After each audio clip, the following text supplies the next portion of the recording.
छोड़ेंगे। दशरथ माझी का जीवन ऐसा है कि उस पर फिल्म बनाई जाए और केतन मेहता ने माझी द माउंटेन मैन के जरिए यह काम कर दिखाया है। शानदार, जबरदस्त, जिंदाबाद। दशरथ माझी बिहार के गेहलोर गांव में रहने वाला एक आम आदमी था। गेहलोर गांव की तरक्की में सबसे बड़ी रुकावट पहाड़ था। लोगों को घूमकर वजीर जंग जाना पड़ता था, जहां अस्पताल, स्कूल, रेलवे स्टेशन सहित सारी सुविधाएं थी। एक दिन दशरथ माझी की पत्नी फागुनिया पहाड़ से गिरकर मर जाती है। गुस्साया दशरथ विशाल पहाड़ के सामने खड़ा होकर बोलता है, बहुत बड़ा है, अकड़ है, ये भरम है, भरम। और वह हथौड़ा लेकर अकेला ही सुबह से लेकर रात तक पहाड़ में से रास्ता बनाने में जुट जाता है। 22 साल लग जाते हैं उसे यह काम करते हुए। अंत में यह आदमी पहाड़ को बोना साबित कर उस पर विजय हासिल कर लेता है। एक पत्रकार उससे पूछता है कि इतनी ताकत कहां से लाते हो? वह जवाब देता है, पहले जोरू से प्यार था, अब इस पहाड़ से है। प्यार में कितनी ताकत होती है, इसकी मिसाल है दशरथ। लोग ताजमहल बनवाते हैं, लेकिन अपनी पत्नी की याद में दशरथ ने उस पहाड़ को ही उखाड़ फेंका जिसने उसकी पत्नी को उससे छीन लिया था। इतना चाहते हैं, इतना चाहते हैं, इतना चाहते हैं, कितना चाहते हैं, क्या बताएं, सीना चीर के दिखाएं बजरंगबली जैसा। फिल्म में 3 ट्रैक समानांतर चलते हैं।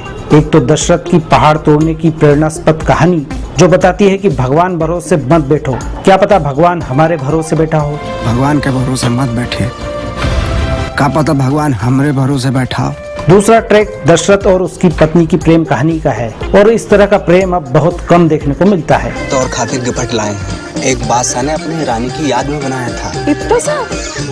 तीसरा ट्रैक उस दौर में राजनीतिक तौर पर चल रही उथल पुथल को दर्शाता है। ये राजनीतिक हलचल बताती है कि तब भी आम आदमी की नहीं सुनी जाती थी और हालात अब भी सुधरे नहीं हैं। भ्रष्टाचार और गरीबी सिर्फ नारों तक ही सीमित हैं। दशरथ की कहानी में इतनी पकड़ है कि आप पूरी फिल्म आसानी से देख लेते हैं और दशरथ की हिम्मत, मेहनत और जुनून की दाद देते हैं। अखरता है कहानी को कहने का तरीका। निर्देशक केतन मेहता ने कहानी को आगे पीछे ले जाकर प्रस्तुतिकरण को रोचक बनाना चाहा, लेकिन ऐसा हो नहीं पाया। साथ ही दशरथ की प्रेम कहानी के कुछ दृश्य गैर जरूरी लगते हैं। पहाड़ भी छोटा बड़ा होता रहता है। केतन मेहता प्रतिभाशाली निर्देशक हैं, लेकिन माझी द माउंटेन मैन में उनका काम उनके बनाए गए ऊंचे स्तर से थोड़ा नीचे रहा है। बावजूद इसके उन्होंने बेहतरीन फिल्म बनाई है। नवाजुद्दीन सिद्दीकी अब हर रोल को यादगार बनाने लगे हैं, चाहे वो बदलापुर का विलेन हो या बजरंगी भाईजान का पत्रकार।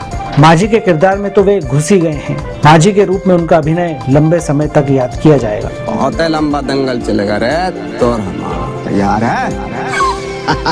तैयार है। राधिका आप्टे का नाम अब ऐसी अभिनेत्रियों में लिया जाने लगा है जो हर तरह के रोल आसानी से निभा लेती हैं। माझी की पत्नी के किरदार में उन्होंने सशक्त अभिनय